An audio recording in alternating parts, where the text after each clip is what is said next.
रामलाल, तुम अपनी बीवी से इतना क्यों डरते हो? मैंने अपने नौकर से पूछा। मैं डरता नहीं साहब, बस उसकी कद्र करता हूं, उसका सम्मान करता हूं, उसने जवाब दिया।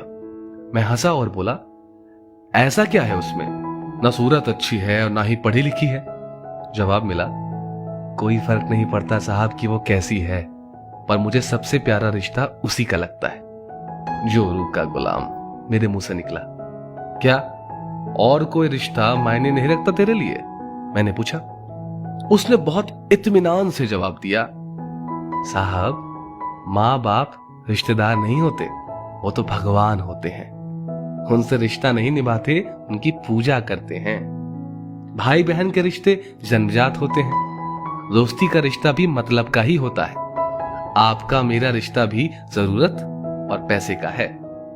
पर पत्नी बिना किसी करीबी रिश्ते के होते हुए भी हमेशा के लिए हमारी हो जाती है। अपने माता पिता, परिवार के सब रिश्तों को पीछे छोड़कर हमारे हर सुख दुख की सहभागी बन जाती है, आखिरी सांसों तक। मैं अब बहुत ध्यान से उसकी बातें सुन रहा था। वो आगे बोला, साहब जी, पत्नी सिर्फ एक अकेला रिश्ता नहीं है, बल्कि वो तो पूरे का पूरा रिश्तों का भंडार है। जब वो हमारी सेवा करती है, हमारी देखभाल करती है, हमसे दुलार करती है, तब वो एक माँ जैसी होती है। जब वो हमें जमाने के उतार चढ़ाव से आगाह करती है, और जब मैं अपनी सारी कमाई उसके हाथ पर रख देता हूं, क्योंकि जानता हूं कि वो हर हाल में मेरे घर का भला करेगी, तब वो पिता जैसी होती है।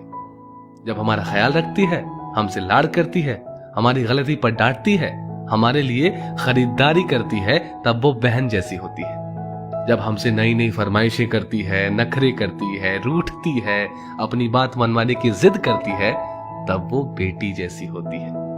जब हमसे सलाह करती है, मशवरा देती है, परिवार चलाने के लिए नसीहतें देती है, झगड़े करती है, तब वो एक दोस्त जैसी होती है। जब वो सारे घर का लेन देन, खरीदारी, घर चलाने की जिम्मेदारी उठाती है, तो वो एक मालकिन जैसी होती है। और जब वही सारी दुनिया को, यहां तक कि अपने बच्चों को भी छोड़कर हमारी बाहों में आती है, तब वो पत्नी प्रेमिका, हमारी अर्धांगिनी और आत्मा होती है, जो अपना सब कुछ सिर्फ हम पर न्यौछावर करती है। मैं उसकी इज्जत करता हूं तो क्या गलत करता हूं साहब? एक अनपढ़ और सीमित साधनों में जीवन निर्वाह करने वाले व्यक्ति से जीवन का ये मुझे एक नया अनुभव हुआ। और वो कुछ ऐसा कि पत्नी के बीमार होने पर अगर पति सिर सहला दे तो वो गुलामी नहीं होती। अगर पत्नी टिफिन बना रही हो तो पति बच्चों के बाल बना दे तो वो गुलामी नहीं होती। पति नहाने के बाद तौलिया बिस्तर पर फेंकने की बजाय खूंटी पर टांग दे तो वो गुलामी नहीं होती। काम से लौटने पर पत्नी की मनपसंद चीज ले आए तो वो गुलामी नहीं होती। अगर पत्नी सफाई में लगी है, पति उसके लिए चाय बना दे तो वो गुलामी नहीं होती।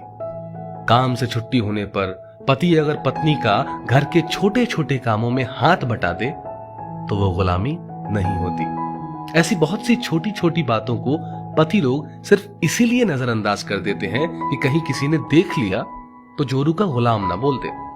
जिंदगी आपकी है, पत्नी आपकी है, उसकी जिम्मेदारी आपकी है। लोगों के पास क्या है? सिर्फ जुबान नहीं चलाएंगे तो खाना कैसे बचाएंगे? ऐसे लोगों पर बिल्कुल भी ध्यान ना दें। अपनी पत्नी से बेहद प्यार करें। पति पत्नी के रिश्ते की डोर बहुत कोमल होती है। आपसी प्यार और सम्मान से ही इसे मजबूत बनाया जा सकता है। दोस्तों, स्टोरी को लेकर आपकी क्या राय है, नीचे कमेंट करके जरूर बताइएगा।